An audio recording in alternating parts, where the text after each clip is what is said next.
నమస్తే, welcome to Raj news special drive. నేను Srikanth. So Bharat America సంబంధాలు మెరుగుపడుతున్నట్టే కనిపిస్తోంది. సో రానున్నటువంటి రోజుల్లో ఒకవైపు ఇప్పటికే ఇరాన్తో యుద్ధం నడుస్తోంది. అమెరికా, ఇరాన్, ఇజ్రాయెల్ యుద్ధం.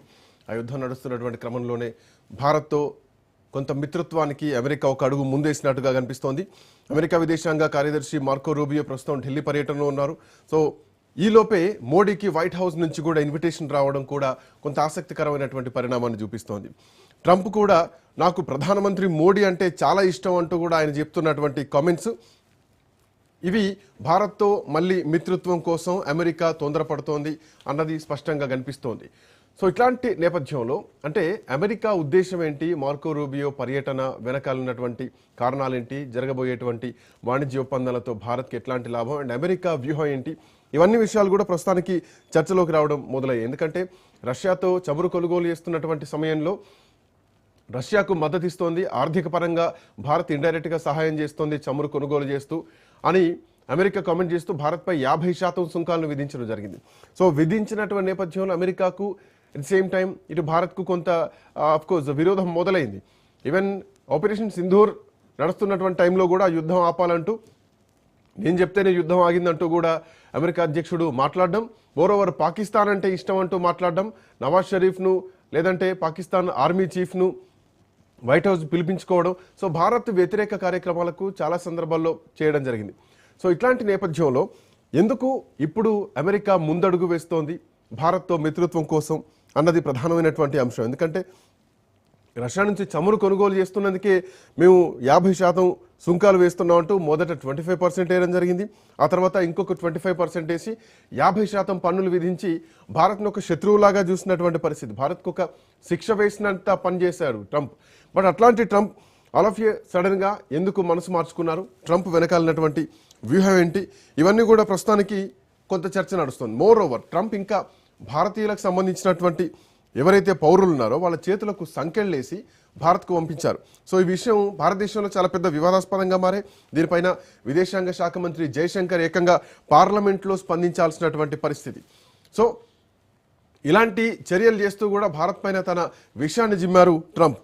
సో ఇప్పటి నుంచి అంటే యుక్రెయిన్ యుద్ధం నుండి భారతదేశం రష్యాకు చమురు కొనుగోలు చేస్తూ, చౌకగా చమురు కొనుగోలు చేస్తూ ఆర్థిక సాయం చేస్తోంది. సో ట్రంప్ అసంతృప్తిగా ఉన్నారు ఆ సమయం నుంచి. సో ఇట్లా చాలా కారణాలు కూడా ఉన్నాయి, ఇవన్నీ కూడా వ్యాలిడ్ రీజన్సే. బట్ ఇప్పుడు మార్కో రూబియో పర్యటన ఎట్లా చూడాలి, భవిష్యత్తులో ఎట్లాంటి పరిణామాలు ఎదుర్కోబోతోంది, ఈ పర్యటన ఇచ్చినటువంటి సందేశం ఏంటి, ఇవన్నీ కూడా మాట్లాడదాం. ఎందుకంటే ఈ పర్యటన కంటే ముందు చైనా పర్యటనకు వెళ్ళారు ట్రంప్. కనీసం ఇట్లాంటి ఒప్పందాలు లేకుండా ట్రంప్ వెళ్ళినటువంటి పరిస్థితి. ఆ తర్వాత ఇప్పుడు భారత్లో పర్యటన మాట్లాడదాం. అంతే సత్యం గారు మనతో పాటు జాయిన్ అవుతున్నారు. సత్యం గారు నమస్తే. నమస్తే శ్రీకాంత్. సో ఎక్కడ సంబంధాలు చెడిపోయాయి, ఎందుకు కలుపుకోవాలనుకుంటున్నారు, ఎందుకు భారత్ పైన అనూహ్యంగా మళ్ళీ ప్రేమ పుట్టుకొచ్చిందంటే ఏం చెప్పొచ్చు?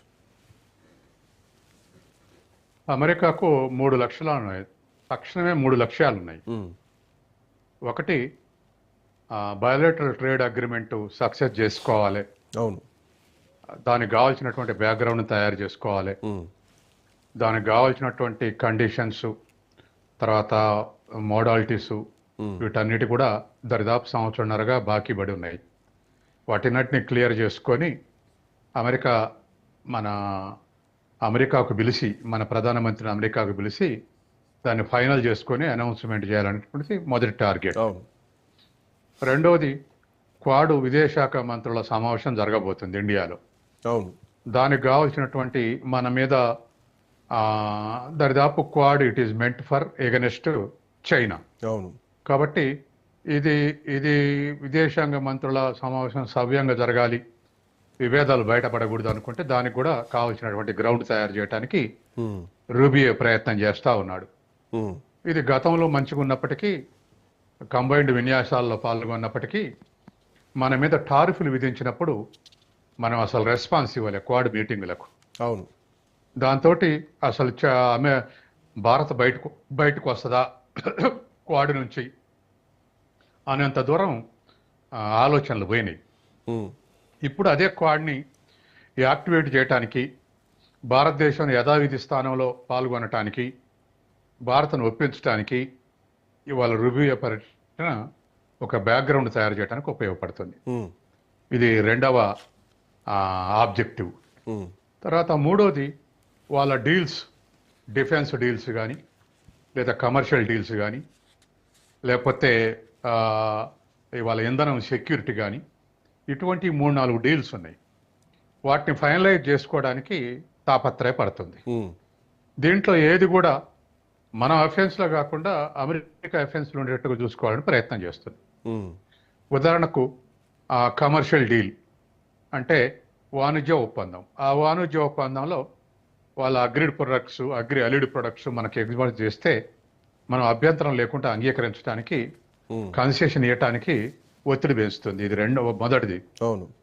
రెండవది ఇంధనం సెక్యూరిటీ అంటే గల్ఫ్ క్రైసిస్లో ఉంది కాబట్టి ఉమ్, మనం రష్యా దిగుమతి చేసుకుంటాం కాబట్టి గల్ఫ్ రష్యా కాదు, మీ అవసరాలు మేము కూడా తీరుస్తాం కాబట్టి మా నుంచి ఇంధనం దిగుమతి చేసుకోండి అని ఒప్పించడానికి మరొక గ్రౌండ్ తయారు చేయడానికి ఇంధనం సెక్యూరిటీ పేరు చెప్తున్నారు. ఉమ్, అట్లాగే విదేశీ మార్గద్రవ్యాన్ని కాపాడుకోవటానికి, ఇప్పుడున్నటువంటి కాపాడుకోవటానికి మన ఎగుమతులు ఏమైనా ఎక్కడైనా అవకాశాలు ఉంటే అట్లాంటి అవకాశాలు వెతుకుతున్నటువంటి మనకు ఏదన్నా అమెరికాలో అవకాశం ఉంటుందా? ఎందుకంటే ఇప్పటికే మనకు వాళ్ళకు ఇప్పటి వరకు ట్రేడ్ ఉంది. ఉమ్, మన ఎక్స్పోర్ట్స్ $86 బిలియన్ అయితే మన imports $42 billion. Um, we have surplus, trade surplus against America. Um, కాబట్టి వాటిని బ్యాలెన్స్ చేయడానికి, అంటే మనం మిగులు ఉండకుండా వాళ్ళ దేశా నుంచి మనం దిగుమతులు చేసుకుంటే ఆ మిగులు ఉండకుండా డిజపియర్ అయింది. ఉమ్, కాబట్టి అటువంటి ఏమేమి అవకాశాలు ఉన్నాయో రూబియో పరిశీలిస్తూ ఉన్నాడు. కాబట్టి ఇటువంటి అన్నీ కూడా అమెరికా అడ్వాంటేజ్కి ఉపయోగపడతాయి. దానికి కావాల్సిన టర్మ్ అండ్ కండిషన్స్లో మనం ఎక్కడైనా రెసిస్ట్ చేస్తే అగ్రి ఇంపోర్ట్స్ ఇటువంటి కొన్ని, తర్వాత పాడి పరిశ్రమ ఇటువంటి ఇంపోర్ట్స్ని మనం రెసిస్ట్ చేస్తే వాటిని ఫ్యాసిఫై చేసి ఆ అగ్రిమెంట్లో సంతకం పెట్టించాలని చూస్తుంది అమెరికా. బట్ సార్ అది ఏ సార్, మేరకు ఇందులో ఇంకో చర్చలు కొన్ని పాయింట్స్ జరుపుతున్నారు? కూడా సార్, ఇందాక మీరు చెప్పినట్టు ఇండో పసిఫిక్ లో చైనాను అడ్డుకోవాలంటే భారతదేశమే నమ్మకమైనటువంటి దేశం అమెరికాకు, రైట్? సో దీంట్లో భాగంగా అయితే భారతదేశం మాత్రం స్పష్టం, ఎట్టి పరిస్థితుల్లో బయటి దేశాలకు ఒత్తిడికి తొలగేటువంటి పరిస్థితి లేదు. మన దేశ అవసరాలే, దేశ ప్రజల నిర్ణయాత్మకంగానే నిర్ణయం